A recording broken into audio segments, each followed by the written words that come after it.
నమస్తే రమగారు. నమస్తే జయ. రమగారు ఏదైనా ఒక మంచి కథ చెప్తారా? అపూర్వ ఘటన సంగతి చెప్తాం. ఓకే. చాలా రేర్‌గా కొన్ని విచిత్రాలు జరుగుతాయి. అసలు అలా జరుగుతుందని కూడా మనం ఊహించం. మనకు కూడా జీవితంలో ఎప్పుడైనా మన చుట్టాల్లో, పక్కాలో ఎక్కడో తారసపడుతుంటుంది. ఓ పెద్ద వ్యాను ఒక బండి కుర్రాడిని గుద్దేస్తుంది. ఈ మధ్య చూసాం. గుద్దేస్తే వాడు ఆ బండి వాడికి ఆ లారీకి తగులుకుపోయింది. వాడు ఎట్టా లేచి లారీ బంపర్ మీదకి చేరిపోయాడో తెలియదు. ఆ బంపర్ మీద నిలబడి ఆడు ఆపు ఆపు ఆపు అని అరుస్తుంటే ఓ 2 కిలోమీటర్లు తీసుకుపోయేట ఆ లారీ వాడు. అవును.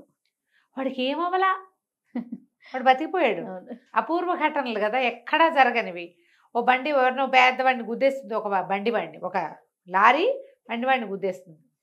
లారీ బండిని తోసుకుంటూ వెళ్ళిపోతుంది. వాడు ఆ లారీ కింద నుంచి లేచి నిలబడి కనపడతాడు. అన్ఎక్స్పెక్టెడ్గా మాకు తెలిసిన వాళ్ళు ఒకళ్ళకి యాక్సిడెంట్ అయింది. ఆటో గుద్దేసి, ఆటోని టెంపో లాంటిది, ట్రక్ లాంటిది గుద్దేసింది. ఆడాళ్ళు ఇద్దరు ఇక్కడ పడిపోయారు. పిల్లాడు వెళ్ళి, వాళ్ళ దగ్గర ఉన్న పిల్లవాడు వెళ్ళి రాళ్ల కుప్ప మీద పడ్డాడు. జయ, ఈ గులకరాళ్ళు ఉంటాయి చూడు, చిప్స్, రోడ్లు వేసేటప్పుడు వాడతారు, ఆ రాళ్ల మీద పడ్డాడు.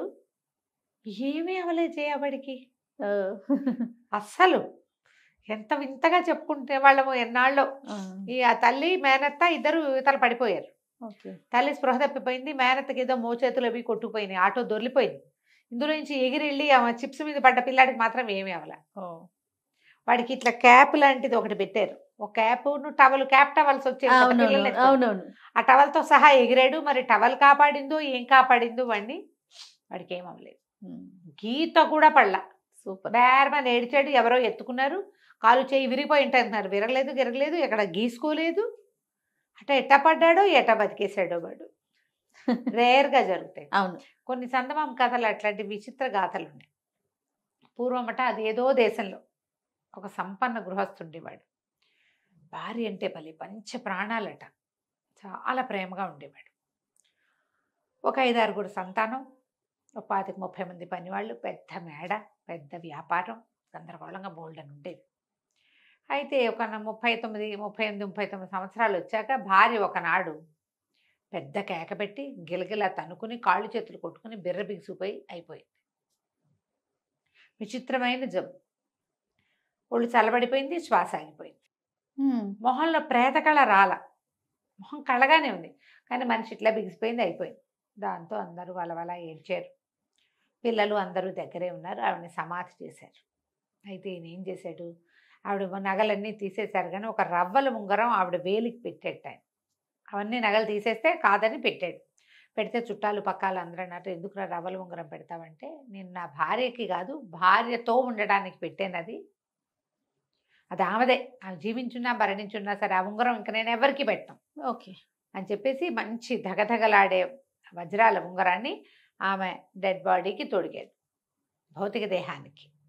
సరే, అక్కడి నుంచి ఏం చేశారు, చక్కగా గౌన్లు వస్త్రాలు ఏవో చేశారు, బాక్స్లో పెట్టేస్తారు కదా, పెట్టేశారు.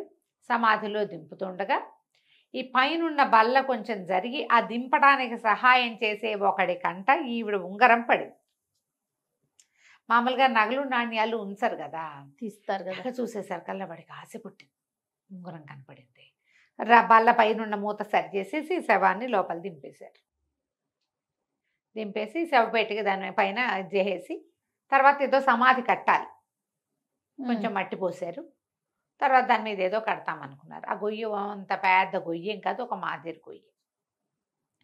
సరే, ఏమైంది, సాయంకాలానికి బాగా రాత్రి అయిపోయేసరికి అలా వీడేం చేశాడు, కొద్దిగా తాగి, శవపేటిక మళ్ళీ తీయాలంటే భయం కాదు, వాడు ఏం చేశాడు, ఆ పైన మట్టి అంతా జరిపి, రేపో ఎల్లుండో పని వాళ్ళు వచ్చి సమాధి కడతారు, దాని మీద పైన బాక్స్ అవి కడతారు కదా, ఆ పూట కుదరల. దాంతో వీడేం చేశాడు, ఆ శవపేటకి జరిపి పై మూత జరిపి ఉంగరం తీద్దామనుకున్నాడు. కానీ ఆ క్షణంలో ఏమైంది, ఎన్నో గంటల నుంచి ఆ బాక్సులో ఉంది ఆవిడ శరీరం. బాక్స్ పై మూత తీసి గాలి కొంచెం తగిలేసరికి స్పృహ వచ్చేసింది ఆవిడకి. ఆవిడ చచ్చిపోలా. అయ్యో, అదొక రకమైన వాతం బిగిసిపోయింది మనిషి. ఊపిరాడడం మొదలుపెట్టింది. అక్కడి నుంచి చెయ్యి, ఆవిడ వాడిట చెయ్యి పుచ్చుకుపోయేసరికి చెయ్యి ఇటా కదిలి ఆ శవపేటికి అంచుని పట్టుకుంది. అడిలిపోయాడు. లేచాక వచ్చేసింది అనుకున్నాడు. వాడు కిరిబికిరైపోయి పిచ్చి కేకలు పెట్టి పరిగెత్తేశాడు. ఆవిడ సగానికి ముప్పాతికి తెరుచుకుపోయిన ఆ పేటికి పెట్టెని ఎటాగో తోసి లేచి నిలబడి వెంబట్లేసుకున్నాను నేను. అసలు నేను ఎక్కడున్నాను అని ఆశ్చర్యపోయింది. మెల్లిగా ఎట్టా గొట్ట ఈడ్చుకుంటూ నానా ప్రయత్నం చేసి ఆ గోతులోంచి బయటపడింది. చూస్తే చుట్టూతా అన్నీ తెలుస్తున్నాయి. ఓహో, నన్ను ఇక్కడెక్కడో పాతిపెట్టి చచ్చిపోయాను అనుకున్నారు కాబోలు అని చెప్పి కేక ఇద్దాం అనుకుంది. ఆవిడకి నోటి నుంచి మాటే రావట్లే. ఆవిడకి పుట్టాడు జబ్బు చేసి చచ్చినంత పని అయింది. పైగా ఇన్ని గంటల నుంచి ఎప్పుడో పొద్దున్న జరిగింది. రాత్రి దాకా తిండి తిప్పలు ఏం లేవు. కనీసం అది ఇంట ఉంటుంటే ఏసాలైనా పెట్టేవాళ్ళు, నోరు పగలు తీసి ఏదో ఒక పోసేవాళ్ళు. మీరేముంది పోతా ఏమీ లేదు. ఆవిడ ఎట్టాగొట్ట ఈడ్చుకుంటూ ఆ శరీరాన్ని మోసుకుంటూ మెల్లిగా ఈ సమాధులు అవి కట్టే ప్రాంగణం దాంట్లో నుంచి బయటకు వచ్చి, చెప్పులు లేవు, ఎట్టా గొట్ట మెల్లిగా తమ ఇంటి వైపు దారితీసింది. సాయంత్రం అంతా ఏడ్చారు పిల్లలు. సొమ్మసిల్లి పడి ఉన్నారు. భర్త ఏడుస్తూనే ఉన్నాడు. ఆయన ఇంకా నిద్రపోలే, మేడ మీద ఉన్నాడు. ఈవిడ మెల్లిగా వెళ్ళింది. వెళ్ళి సరే దగ్గరికి వెళ్ళింది. ఇంటి వాకిట్లోకి చేరింది. వాకిలి తలుపు. ఒక పనివాడు ఒకడు పాలు గిన్నెలు పెరుగులు మీగళ్ళు అవి సవరించుకుంటూ తిరుగుతున్నాడు. వాడు ఒక్క రవ తొత్తరపాటు వాడు, కొంచెం వాడు పని చేసుకుంటున్నాడు. ఈవిడేం చేసింది, వెళ్ళి వాకిలి తలుపు కొట్టింది. ఎవరు ఎవరు అన్నాడు. నేనేరా అమ్మగారిని, తలుపు తీరా అంది. నాకు అర్థం కాల. అన్నాడు. అమ్మగారిని రా, తలుపు తీరా, మేడంని రా అని చెప్పింది. చెప్పేసరికల్లా వీడేం చేశాడు, మేడం పొద్దున్న చచ్చిపోయింది, ఆవిడని సమాధి చేశారు, అది వాడి బుర్రలోంచి వెళ్ళిపోయింది. బుర్రలోంచి వెళ్ళిపోయింది. తలుపు తీసాడు. తీసాక వాడికి తట్టింది. తలుపు తీసేశాడు. తీసేసి ఆవిడ అటుకేసి అట్టా చూసిన ఆవిడ నీరసంగా చేతులు వేళ్లాడేసుకుని నిస్త్రాణగా నుంచుంది. ఆ గౌను ఒకటి పెద్ద గౌను వేశారు. ఆ గౌను అంతా వేళ్లాడిపోతుంది. వాడు అలా చూసి, అంటే తలుపు తీయాలో వద్దు, అయ్యగారిని అడగాలండి అన్నాడు. వీడు నిర్కాంతపోయింది. నా ఇంటికి నాకు తలుపు తీయాలో వద్దో వాడిని అడుగుతానంటాడా వీడు? ఏమన్నా మాట్లాడదామంటే ఆవిడ సత్తా లేదు. ఏం చెయ్యాలో తెలియలా.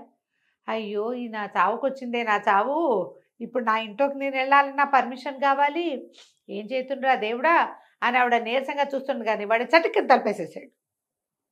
పరిగెత్తుకుంటూ వెళ్ళాడు. పైకి వెళ్ళాడు. పైకి వెళ్ళి అయ్యగారు అయ్యగారు అంటే ఆయన చచ్చేలా ఏడుస్తున్నాడు. వాడిని చూసి కళ్ళు తుడుచుకున్నాడు. పడుకోలేదండి అన్నాడు. పడుకుంటాను రా, అమ్మగారు వచ్చారండి, తలుపు తీయమంటున్నారు. తీనా వద్దండి అన్నాడు. అనగానే అన్నాడు, ఇంకెక్కడ అమ్మగారు రా, ఈనాడు ఎప్పుడో అయిపోయింది, ఎన్ని గంటల క్రితమో అయిపోయింది, అయినా ఇదేం హాస్యం రా, నన్ను పడుకోబెట్టడానికి ఇట్టాడు జోకులేస్తావురా నీ బొందా అన్నాడు. అబ్బే జోక్ కాదండి, అమ్మగారండి కింద ఉన్నారండి, తలుపు తీయమంటారా అండి వద్దంటారండి అంటాడు. ఈయనకి అమ్మగారేటా వస్తుందిరా నీ బొందా, అమ్మగారు వస్తే అమ్మగారు రావటం అంటే మన గుర్రాలు మెట్లెక్కటం రా, గుర్రాలు మెట్లెక్కినాయంటే నమ్మగలవా? అలాగే అమ్మగారు వచ్చంటే నమ్మలేనురా, వేసిన జోకులు చాలే, నువ్వు నేను పడుకుంటానులే అన్నాడు. వీడు గుర్రాలు మెట్లెక్కటం మీద పోయింది వాడి మనసు. ఒక ఆవిడ వాకిటో నుంచుంది, తలుపు తీయమంటుంది, వాడికి తట్ల, వాడు కొంచెం అయోమయం వాడు కదా. అక్కడి నుంచి యువతలకు వచ్చాడు. వచ్చేసరికల్లా సడన్గా వాడికి ఏం కనపడిందంటే, 2 తెల్ల గుర్రాలు ఉన్నాయి ఆయనకి బగ్గి కట్టేవి. అవి లోపలికి వచ్చేసినాయి. వాటికి ఎలా ఉంటుందంటే, ఒక గుర్రపుశాల ఇంటికి అటాచ్డ్గా ఉంది. అవి పెంపుడు గుర్రాలు, వాళ్ళకి ఇంట్లో ఉండేవి. దానికి అప్పుడప్పుడు దానికి ఒక షట్టర్ ఉంది. అవి అటు ఉంటాయి, ఇవి ఇల్లు ఇటు ఉంటుంది. ఆ షట్టర్ ఒక్కొక్కసారి ఓపెన్ అయిపోతుంది. వీళ్ళు ఎవరైనా చూసి వేస్తారు. ఆ షట్టర్ ఓపెన్ అయిపోయి ఆ 2 గుర్రాలు లోపలికి వచ్చేసేసి అవి మెట్లెక్కేస్తుంది. కేకలు పెట్టాడు, అయ్యగారు అయ్యగారు తెల్ల గుర్రాలు మెట్లెక్కుతున్నాయండి అని. పైగా 2 గుర్రాలు మెట్లెక్కుతుంటే ఎలాంటి సంరంభం వస్తుంది, చెక్క మెట్ల మీద టకాటకా శబ్దం అవుతుందా. ఈయన హడిలిపోయాడు.